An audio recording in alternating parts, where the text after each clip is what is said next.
Muito bem, bem-vindos, bem-vindas. Estamos aqui no nosso segundo episódio da sexta temporada, tratando o tema da felicidade, com o nosso convidado, o professor Gabriel Grabowski, professor da Fevale, e que tem trabalhado felicidade principalmente na educação, a área de formação, além da filosofia, é a educação. E junto com o psicólogo Clairto, doutorando da PUC, que está aqui conosco. Se eu não disser isso, ele vai ficar muito infeliz. É que ele quis me deixar feliz, porque o tema é esse. Exatamente. Então, seguimos com o tema, né, Júlio? Seguimos com o tema da felicidade. E nesse episódio nós queremos justamente pensar a felicidade nas áreas onde ela está aparecendo. A gente tem percebido assim que praticamente todas as áreas, principalmente as áreas mais as humanas, mas também a saúde, tem trabalhado muito o tema da felicidade. Dá para ver a quantidade de livros, artigos que têm aparecido, pesquisas sobre felicidade. Inclusive, eu estou sabendo que está rolando uma aula lá na Fevale sobre isso, prof. Sim. Fala um pouco dessa aula aí para nós. Há 2 anos, nós criamos, junto com o Diretório de Estudantes da Universidade de Fevale, uma disciplina, um componente curricular que tem como título Felicidade, a arte do bem viver. Olha aí. A arte do bem viver. Aqui já tem um novo conceito, né? E esse componente ele é aberto para todos os cursos da universidade, tá? Então é um componente optativo e alunos de qualquer área de conhecimento, dos mais de 50 cursos, podem fazê-lo, tá? E é um espaço, na verdade, inter e multidisciplinar, que a gente aborda a felicidade sob várias perspectivas, como é abordada ao longo da história da humanidade nos tempos de hoje, tá? Então, lá nós abordamos a perspectiva um pouco mais filosófica, que eu abordo, mas também a perspectiva da educação, a perspectiva das neurociências hoje, da biologia, da economia e da política, tá? Que tem grandes impactos sobre isso, a partir da psicologia também, das teorias psicanalíticas. Enfim, são várias áreas do conhecimento que representam isso que vocês estavam colocando aqui, de que a felicidade ela é abordada por a maioria das áreas do saber, vamos chamar assim, nem a ciência só, né? Mas a maioria das áreas do saber, a própria arte, a própria literatura, as religiões, as teologias abordam, enfim, é um tema dos mais abordados na história da humanidade. Olha só, eu acho que é bem por aí que vai esse episódio hoje, que a gente quer falar, né, sobre felicidade e essas áreas que se envolvem com esse tema, que hoje em dia, como o prof estava falando ali, nossa, não tem como fugir, né, de uma formação. Inclusive, Cleiton, a PUC tem trabalhado esse tema também intensamente na sua pós-graduação, tem excelentes cursos lá e grandes especialistas no tema que estão... Tô sabendo. Eu acho muito interessante isso, né, essa explosão do assunto, né? Espiritualidade é um assunto que tem aparecido muito também, mas a felicidade ela está despontando assim como um assunto de grande relevância. Como é que é a felicidade na educação? Como é que se aborda isso? Nós quando propusemos esse componente, a primeira coisa que a gente identifica na educação é de que o espaço de educação, de formação, que é o espaço escolar, o espaço acadêmico, às vezes está sendo também um espaço de estresse, um espaço de dificuldades e que tem causado impacto emocional nos estudantes, tá? Então, a primeira reflexão que a educação precisa fazer, e aí alguns estudos apontam disso, que ela tem que colocar na sua agenda o tema da felicidade, no seguinte sentido: se a educação não se envolver com a felicidade, se ela não contribuir com a felicidade, seja dos estudantes, seja de quem trabalha com a educação, para que ela serve? É um pouco o que a filosofia diz. Se a filosofia não contribui para a felicidade das pessoas, se a educação não contribui para a felicidade das pessoas, para que serve então? Mas isso não só em termos depois de formado, enquanto está formando. Então nós temos estudantes que ficam de 3 a 6, 7 anos numa universidade. No Brasil ainda, porque fazem para o creche, às vezes ficam 8, 10 anos na universidade. Eles não vão ser felizes nesse tempo? E quanto que a universidade deve contribuir enquanto vida acadêmica, que a gente chama, vida no campus, né? Enquanto eu estudo, eu estou vivendo. Enquanto eu estou vivendo, eu preciso ser feliz. Eu preciso ter esses momentos felizes durante o estudo. Então, por exemplo, eu sou professor há 38 anos. Recente. Então, vocês imaginam, se o meu trabalho de docente, de professor, o tempo que eu vivo na universidade, que é um tempo maior do que eu vivo com minha família, se não é um tempo também de felicidade, eu seria um infeliz. Sim, tá? Mas eu busco constituir toda essa vivência como grandes momentos de felicidade também. E o que a gente espera dos estudantes também é isso.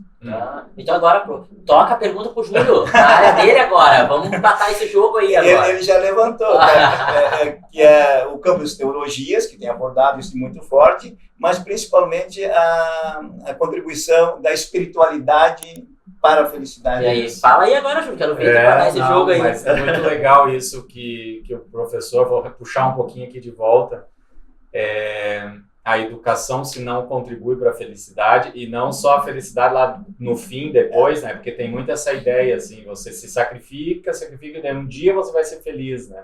Quase assim você usa como uma justificativa, né?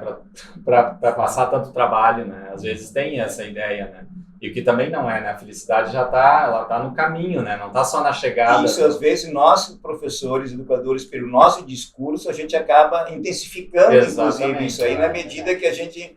e a educação meritocrática, ela faz isso, tá? Quando ela joga os jovens a competirem entre si, a disputarem entre si, ao invés de cooperarem, tá? E isso tem aguçado a ansiedade e depressão dos estudantes. Sim. E que você falava lá no primeiro episódio também, da humanização, né? Felicidade sem pensar-se enquanto ser humano não funciona.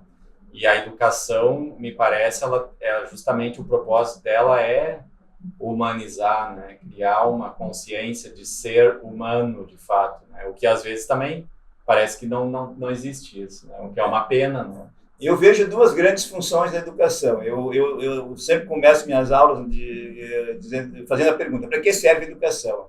E eu vejo que ela deve servir para duas coisas, tá? É uma definição clássica de um dramaturgo americano que diz, é formar humanos por humanos para o bem da humanidade. Boa, formar humanos A segunda é através da educação que nós nos humanizamos, que nós vamos nos tornando humanos ao longo de toda a nossa vida. Tá? Então, isso é fundamental, não só a educação escolar, mas a educação social, a educação informal, porque o ser humano, ao mesmo tempo que humaniza-se ao longo da vida, ele também se desumaniza. Tá? E aí que muitas vezes nós nos surpreendemos com o ser humano quando a gente percebe pessoas até das nossas relações que são capazes de cometer atos e ações que a gente jamais esperaria deles. Isso. Mas para não fugir da pergunta aí que o Clairton instigou... Eu não causei discórdia nenhuma aqui ainda, hein? Eu tô me segurando. Discórdia aqui tentando deixar a gente infeliz, né? A teologia ou as religiões, elas estão muito ocupadas com felicidade, ou deveriam estar, mas às vezes a religião, principalmente na sua formatação tradicional, moralista, dogmatista, muito cheio de regras e de proibições, e parece que é o lugar onde menos tem felicidade. E para mim o propósito de todas as religiões e da teologia cristã é a felicidade, né? A realização plena do ser humano nesta vida, né? Não só na outra vida, mas nessa vida. Não tem sentido nenhum você pensar a felicidade lá pro além vida, né? A felicidade está aqui. E aí o grande mestre do cristianismo, que é o Cristo, né? Ele tem várias dessas falas, né? Começa lá as bem-aventuranças, que as Bíblias geralmente traduzem por bem-aventurança, mas a bem-aventurança, na verdade, é a felicidade, né? Felizes é a pessoa que faz isso, que ela vai viver isso, ela vai viver, então faz parte de um sermão de Jesus Cristo, onde ele justamente fala da felicidade, né? E claro que ali a felicidade é uma construção, a felicidade implica as outras pessoas, não é uma construção individualista, implica, obviamente, a relação com Deus, né? Não tem felicidade sem essa relação com o transcendente, Mas é um propósito, né? A vida em abundância que Jesus fala também, né? Eu vim para que tenham vida e vida em abundância, né? Vida com fartura, vida com felicidade, né? E, Júlio, a própria condição humana que ele assume, né? Exatamente. Eu entendo também que aqui ele está nos dizendo de que a felicidade, ela faz parte desta vida humana. Exatamente. Até para merecer depois a próxima vida, a vida espiritual, a vida celestial. Exatamente. Então, ele não posterga, que infelizmente algumas religiões às vezes postergam, que a felicidade pós a vida terrena, né? Sim. Ele testemunha isso ao longo da sua vida, das suas pregações, a felicidade no presente. Eu tenho um pouco a ideia de que na verdade, isso eu trabalho lá nessa aula, né, na aula aberta, de que a espiritualidade ela está na base da felicidade. Por que eu digo isso? Porque para mim a espiritualidade ela te constrói sentido, né? Ela te dá um sentido, o teu sentido, não um sentido pronto, mas o teu sentido. E nesse sentido, para você realmente construir a felicidade, parte muito da base da tua espiritualidade, né? Ela é uma construção, a espiritualidade está no alicerce da felicidade, mas é um jeito que eu estou lidando com a ideia, com certeza existem muitos outros jeitos. Mas não sei se você sabia, o Júlio está colaborando com esse componente. Estou sabendo. Semestre passado esteve conosco, os estudantes gostaram muito, voltará conosco nesse semestre, justamente, dia 2 de maio, fazendo uma abordagem. Inclusive, vamos fazer uma aula aberta, mais ampliada, né? Ele até é bonzinho dando aula. Eu já vi ele dando uma aulinha. Ele quebra um galho aí. Mas deixa eu dizer que ele tá entrando nessa brincadeira para fugir, porque agora nós temos que empurrar ele, né? Ele empurrou para nós. Como é que a psicologia aborda a questão da felicidade? Olha. Bem facinho. Bem facinho. Agora 2, olha aí, meu Deus do céu, quero saber agora. E se der uma palhinha mais psicologia positiva. Ainda dá uma funilada, assim, né? Não, interessante. Quando a gente começa a trabalhar, a gente está trabalhando muito aqui no Beatitude com essa temática da felicidade e propósito, sentido de vida, que traz também, né, essa questão. Eu sempre gosto de começar definindo para as pessoas que é muito diferente felicidade e feliz. Muito diferente. Até a forma que o nosso cérebro lida com isso é diferente. Até áreas do cérebro são outras áreas do cérebro. Que uma área do cérebro lida com feliz, outra área do cérebro lida com felicidade. E eu sempre falo assim que uma é uma emoção, a outra é um sentimento. Então, quando a gente fala em feliz é uma emoção. Ela tem um período curto e ela é sempre direcionada para coisas externas. E o sentimento de felicidade não depende de coisas externas. E aí, por isso, essa questão do propósito, sentido de vida, tá muito claro, ser muito autêntico, porque é ali que tu vai fazer a tua construção da felicidade. E aí não importa se tu tá numa fase ruim ou aconteceu uma coisa que te deixou para baixo, isso vai te trazer uma infelicidade ou vai te trazer uma tristeza momentânea, específica. Mas a sensação e o sentimento de felicidade permanece até para te enfrentar aquilo ali. Por isso que tem uma diferença entre estar feliz e ser feliz. Perfeito. Porque estar feliz eu posso estar em momentos. Agora, o ser feliz pode ser o conjunto Exatamente. da obra, né? Eu posso ser feliz mesmo estando triste, né? Exatamente. Porque é bem isso, né? É uma coisa que está muito mais na constituição do ser, né? E vocês dois destacaram aqui um outro elemento fundamental para a pergunta inicial, que é da felicidade, que é uma vida com sentido e com propósito. Tá? Ou seja, aquilo que o Mário Sérgio Portela trabalha muito bem no livro Qual é a Sua Obra? Ou seja, da minha existência, da minha vida, que obra eu vou construí-la? Tá? Que obra eu vou legar para a humanidade, para a sociedade, para com quem eu convivi, através dessa minha existência. E aí é fundamental, sim, a felicidade passa por a gente dar sentido para a nossa vida. Ter um propósito, ou seja, o que eu vou fazer ao longo da minha vida, no que eu vou me dedicar, são as opções. E aí é fazer escolha. Eu posso fazer uma escolha de apostar tudo para ganhar o dinheiro, 1 milhão ou 5 milhões, ser rico, ou eu vou apostar tudo e buscar tornar esse mundo melhor, mais humano, trabalhar pelos que também precisam, ou seja, ter uma função social para a nossa existência. Né? Então, é fundamental a gente também se questionar nisso, não pensar só no que a gente pode conquistar materialmente, mas no que a gente pode deixar como legado para a humanidade. Isso não é só receber, mas entregar, né? Qual é a felicidade? Eu acho que já dá, antes de falar da psicologia positiva, que eu fui provocado aqui, a gente trabalha isso e quando a gente questiona, as pessoas até meio que se espantam um pouco, né? A gente pergunta, né, nas assessorias e palestras que a gente dá aí, ok, então tu sabe a felicidade, o que tu precisa para ter a tua felicidade, aí eles falam bens materiais, vínculos, status e tal, e eu falei, ok, e o que tu entrega de felicidade para os outros? Né? Que é bem isso que o prof tá trazendo, né? Não é só uma questão de tu pegar a felicidade, mas o que tu deixa de felicidade no meio em que tu vive, nas habilidades que tu tem, no que tu gosta de fazer, tá tudo relacionado, né?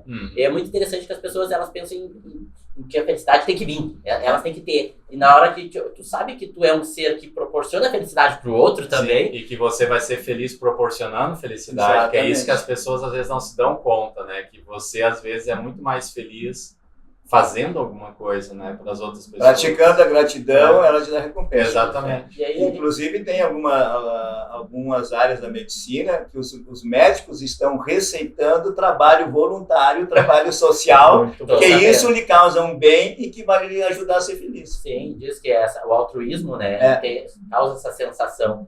Mas falando ali um pouquinho da psicologia positiva, que é uma das áreas da psicologia que trabalha bastante com a felicidade, né, o Seligman fala em felicidade autêntica, tem um livro que fala Florescer, que é muito bom, ali ele dá algumas dicas pra gente de como a gente consegue otimizar, ter uma vida mais positiva, né? A gente acha que vou procurar psicologia porque eu tô mal. A psicologia dele não necessariamente precisa estar mal para te validar as tuas emoções positivas, para ser um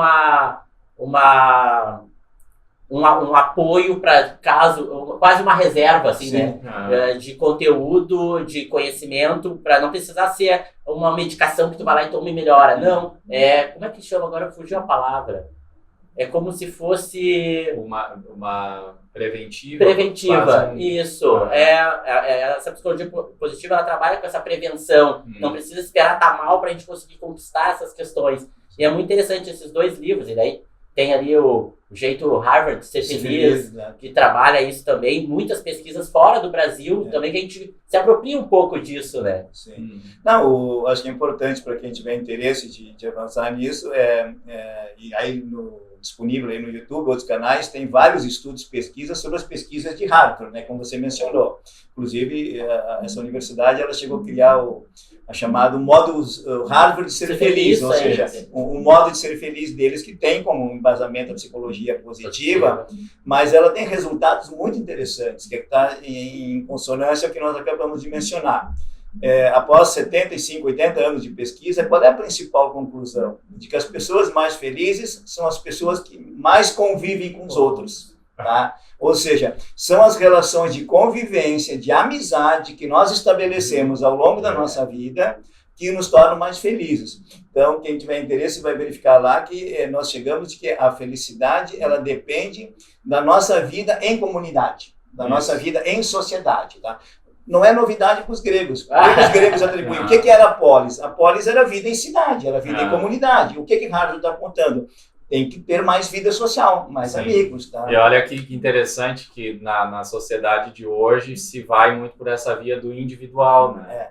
Quanto mais, e aí tem aquela coisa, eu quero ter a minha felicidade só para mim, né? E aí a gente tem uma sociedade infeliz, justamente porque a gente enveredou por uma via muito individualista de felicidade. A felicidade a qualquer custo. E não essa felicidade que é compartilhada. Né? A sua pergunta anterior, que você dizia nos tempos de hoje, os tempos atuais são tempos que super se promoveu e se valoriza o individualismo, o egoísmo, a conquista individual. E a felicidade não se realiza numa instância individual particular. Ela requer convivência social. Isso, nós vamos falar no próximo episódio exatamente sobre isso, sobre o consumo, a felicidade e consumo. Mas isso fica para o próximo episódio. Encerramos por aqui, vendo aí o quanto felicidade está nas várias áreas de conhecimento. E o quanto esse tema é importante. Agradecemos a fala aí do Gabriel. Eu acho ainda que a gente pode fazer uma provocação. Qual é a tua área aí de atuação e como é que tu encontra a felicidade nela? A gente trouxe 3 áreas, que é as que a gente domina aqui, né? Mas você que está escutando e vendo a gente aí, interage nas redes sociais também e me fala aí, na tua área, como é que aplica a felicidade ali? Como é que tu vê a felicidade ou não, né? Contribui com o nosso episódio aí, certo? Valeu, pessoal. Um abraço.